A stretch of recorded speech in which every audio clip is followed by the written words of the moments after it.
Founders who lead with inclusion, insights from accessible startups. Speakers, Mario Suave, founder and CEO of CleverFi. Patrick Burton, co-founder of ViddyScribe. Moderator, Anat Nulman, founder of Assistive Consulting. Welcome, everyone. My name is Anat Nulman, and I'm the founder of Assistive Consulting. I have been in industry for the 12 years, and I help companies bring their innovative technology to markets, focusing specifically on companies building solutions for people who are visually impaired. I'm excited to dive into a conversation about universal design and why designing with people and for people leads to better products for everybody. Universal design is an accessibility add-on that you just slump at the end of your project.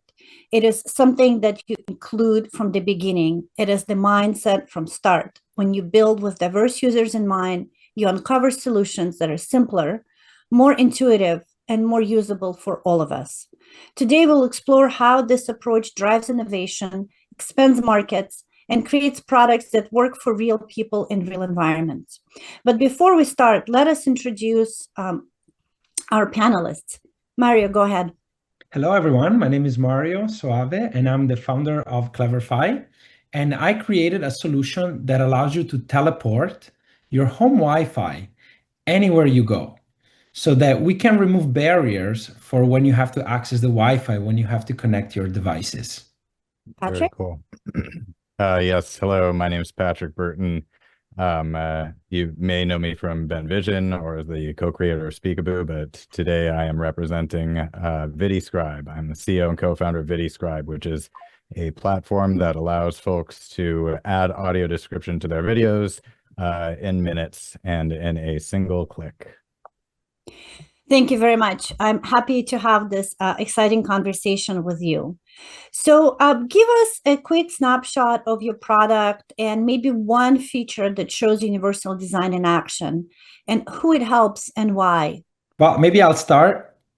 And so, for instance, like in my case, when we created CleverFi, we realized how much struggle people have whenever they have to connect to the Wi-Fi that has a web portal. And so building something that from the start remove all of the friction and allows people, for example, to use the Ray-Ban that have Wi-Fi built in, or to have a wearable device that you're wearing and it's an assistive tag. That's definitely like one of the key components that we have from the very beginning. And from my experience, I have seen many devices trying to connect when you travel and you go to a hotel room, and it's just impossible and becomes a hurdle on its own. Correct. So absolutely understand that.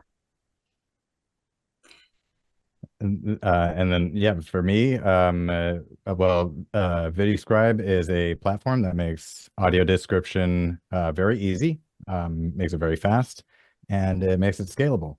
As listeners already know, I take it audio description is to the blind community what closed caption is to the deaf community, where it's a narrated track that plays alongside a video that gives you the contextual information so that you understand what's happening even if you can't see the screen.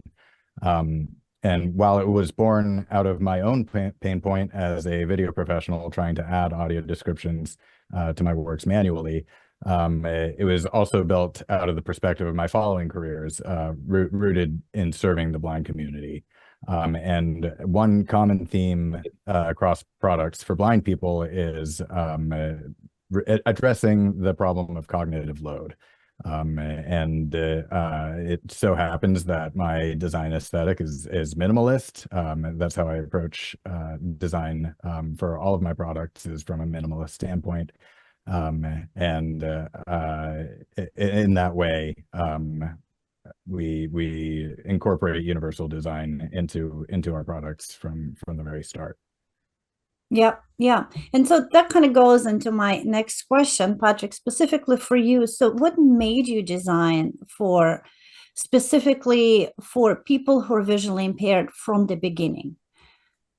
Yes. Well, after I was a videographer in Los Angeles for 10 years, I moved up to Portland, Oregon, where I started a new career. I worked at a charity for the blind, the Whole Foundation Learning Center for the Blind, as their director of business development, and I still volunteer there. It was through connecting with this community that I was inspired for my previous apps, for BenVision and for Speakaboo, which approach navigation in different ways, but especially for ViddyScribe. And while I always give the spiel of my own pain point, creating audio described videos manually, the real inspiration came from being at the whole foundation as a volunteer. I was volunteering at a winter retreat, and I had the pleasure of joining the group. I think like right before bedtime, we had like a pajama party where we were watching holiday movies. One of them was How the Grinch Stole Christmas with Jim Carrey. And it was my first time watching an audio described version of a film in the presence of blind people. And I got to see firsthand and experience firsthand, every time that the description synced up perfectly with Jim Carrey's physical comedy, that the room would erupt with laughter. And I realized, like, oh, wow, this really makes a big difference in people's lives. Could it possibly be made any easier? So I set out on a mission to do that. I'm just, as you were talking, I was thinking, how difficult would it be to describe Jim Carrey's expressions as an audio description? Now I want to see that movie with the audio description, because I think it would have a lot of added value for anybody, not just for people who can't see. Mario, a question for you. So describe a moment when designing for people who are visually impaired reveal an improvement that you would not have found otherwise. Yeah, so I want to let you know first, like a little bit of a story, a background about me. I started my career as a software developer thanks to my uncle, and my uncle was not vision impaired. He has developed a genetic problem where he knew he was going to become blind, and he became blind at the age of 40. And from that moment, I realized that him, and many other people like him had struggled with the technology. And so for me, it was like a moment where I had to say, like, I need to start designing this, for example, my uncle, who really needed to connect to the Wi-Fi and when he was traveling. And that was like basically the moment that it changed all my trajectory of my company, because I was working on the Wi-Fi, I was working on similar things, but I was never thinking like I need to make Wi-Fi accessible, and that's the moment that it started. Personal connection. It's always, I speak to many founders on a daily basis, and many of them tell me about their personal connection that lead them to do what they do and really change, like you said, the trajectory of their companies. So both of you as entrepreneurs have a lot of decisions to make with very limited resources. So, and both of your products are mainstream products. And so why did you decide to really focus on accessibility and universal design really from the beginning, especially considering all the limitations that you face without access to resources that Fortune 500 companies have? Patrick, maybe I see you're smiling, so maybe we can start with you. Yeah. Well, I think one pain point that I share in common with the blind community as someone with some level of neurodivergence is this constant burden of bearing cognitive overload. I'm always feeling overstimulated, and I can only imagine, when your sight is taken away or severely impaired, that so much of your brain energy is suddenly dedicated to this task of navigation, which used to be which at one point could have been something that you did without a thought. And so that's sort of again, that lines up with my minimalist design philosophy that the best UIs are the ones that get out of the user's way and provide as little friction as possible between the user and what it is that they want to do. And that was certainly where we started when we built Speakaboo. We tried to build the easiest and fastest platform to get information from an AI assistant, and we carried that over into ViddyScribe by starting with a product that simply allows you to upload a video and click a button and then receive it back audio described.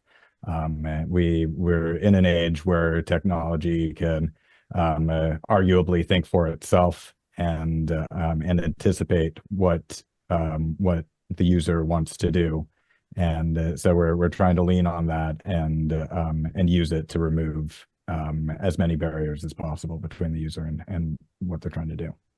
Yeah, thank you, Mario. Yeah, I can piggyback off of when you were talking. I was thinking, we all heard this this quote, like simplicity is the ultimate sophistication, right? And of course, like you realize that a lot of the time we live in 2025, we have all this technology and we're trying to do sometimes so many complex things, which in reality, we need to keep it simple. I want to tell maybe a little, I like to say stories, right? I'm an Airbnb host in New York City, and I've been hosting for over 13 years. And I saw how much people are struggling with technology. Every time they will check into the Airbnb, like having an issue, not being able to connect. One day, a story where a mom arrived at my Airbnb and she brought her own Alexa, or like the HomePod, like I have here, and she brought a baby camera. And she wanted to monitor the baby while she was there. And obviously she couldn't connect.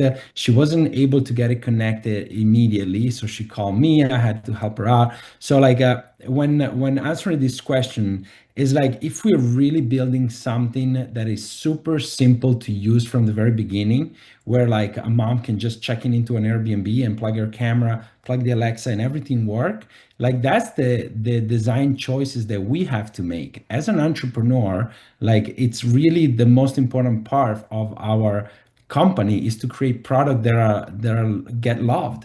People have to love your product. People have to be your ambassador, and that's what we're doing here, because that will be the best way to make our company grow. So I'm speaking from an entrepreneur hat here. It's super important to get this done. Right, absolutely. So you obviously care a lot about people with disabilities, people who are visually impaired. How do you involve them, across your discovery, prototyping, validation, improvements throughout the process? How do you go about recruiting them? Yeah, I can start with that. So in the past, I've leveraged my relationship with the Whole Foundation Learning Center for the Blind to facilitate focus groups and demo days with them.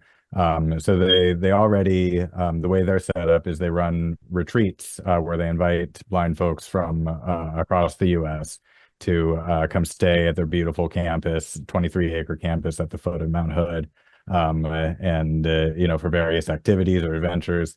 And what we've started doing is sponsoring seats to those retreats, to those 5 to 7 day retreats for their guests. And in return, we get to conduct a focus group or a demo day and collect feedback and get to observe how they're interacting with our apps. So in the past, that's been very successful, and happy that it's been able to benefit everybody. But with ViddyScribe, we actually have our feedback loops built into the product. So today, it actually, speaking entrepreneurially, I wouldn't say primary focus, but a big focus right now is helping organizations comply with changing accessibility compliance laws. And but what all of that engine is informed by is our original platform, which is built to serve the blind community. We have about 4,000 users using ViddyScribe to audio describe their own videos, and we have feedback loops built in so that they can give us a thumbs down if they don't like the audio descriptions that come out. And believe me, we get a lot of thumbs downs. But then they have the opportunity to explain why, and then we look into our code, we look into the system prompts that we're sending, and we adjust those accordingly. And we get a lot of thumbs ups too. It's a constant cycle of iteration, working directly with our blind customers. And yeah, this product wouldn't be nearly what it is today without them. Well, it's great to have feedback for improvement, because unless we have that feedback, we are not really truly building products for the audiences. We're just building products because we want to build them. But I am sure it's very exciting to get those thumbs up and to get that validation that what you're doing is right. So I think that's genius. Mario, I think you have a slightly different approach to that. So can you tell us how you guys do that at CleverFi? Yeah, absolutely. And just to let everybody know, we're at an early stage startup, okay? And so right now we have like a WhatsApp group, and where we can like exchange with the community and collect feedback and so on. But I think that one of the most exciting projects that we're doing right now is to really set up a playground in New York City. So we have a partner with a couple of coffee shop, couple of restaurants, and one hotel, and plus my Airbnb. And so our plan is to have a real test with user around New York City. So we'll be able to invite people, to provide feedback in real life when experiencing our technology, but going in places that are regular places, like the favorite coffee shop that you might have in Greenwich Village, or the favorite restaurant in the Lower East Side. So that's our approach. We really want to bring this out on the public and show to the public that accessibility is not just something physical, but it also is digital. And we want to make sure that there is a sign in this coffee shop that says, this is a digitally accessible coffee shop, and explain what it is and bring awareness with that, and having testimonial, because I think that we want to use, we want to show and tell the story of the people that will use our technology, and of course use social media to promote it, right? Absolutely. Well, if you need an extra tester, sign me up. Yeah. We're all made in New York City. So, I'm sure there are many entrepreneurs who are listening to our session right now. What advice can you give them about some of the things they can adopt? And even if they haven't necessarily thought about accessibility from scratch, how can they adopt it in their next sprint or several sprints and start implementing it so it becomes part of the normal business and not something that you do on a case-by-case basis? Yeah, definitely try to go at least a day with your phone on VoiceOver, or if you're on Android, then on TalkBack. Enable that screen reader and see how long you can go without throwing your phone into a wall. This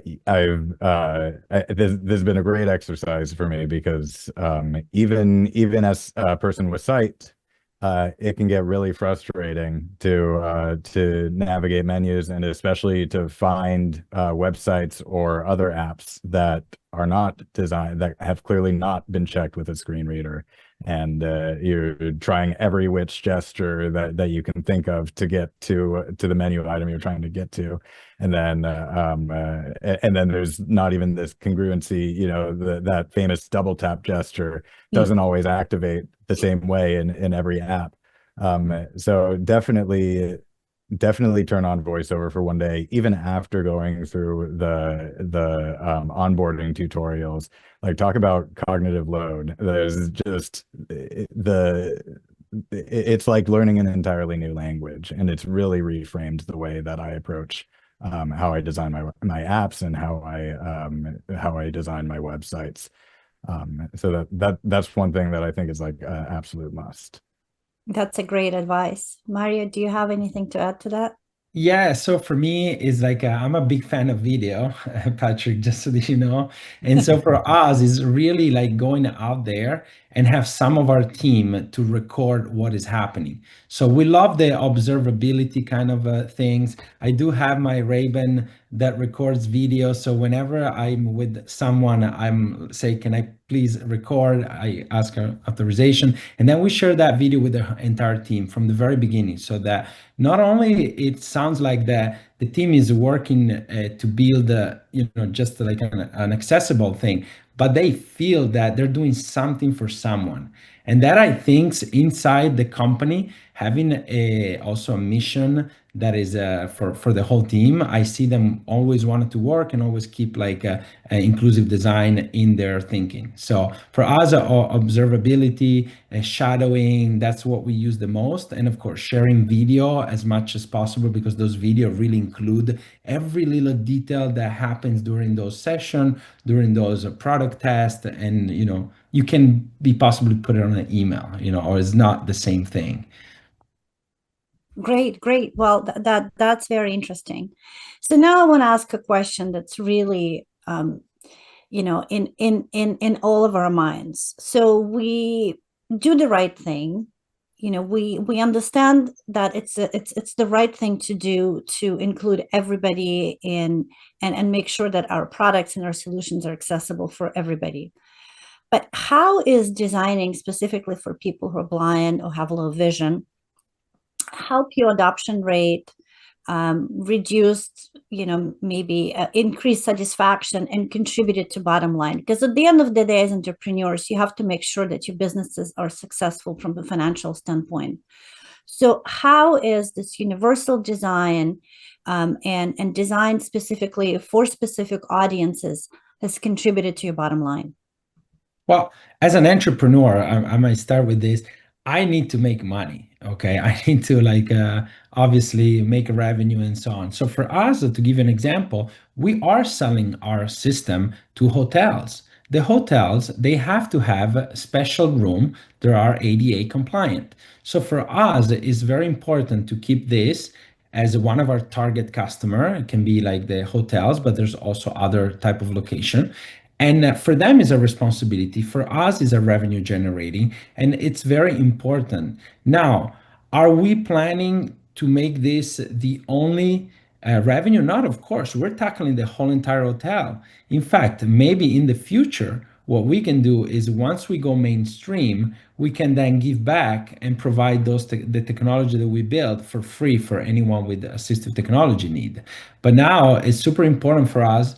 It's a strategy, can be called a go-to-market strategy to go with the ADA unit. Usually they have a separate budget, they have a separate team, and the approval rate is faster than trying to sell a product to an entire hotel, where it require RFP that takes 1, 2, or 3 years. So that's our strategy, and it's to do good now and to do good in the future. I love that. Yeah, that's great. I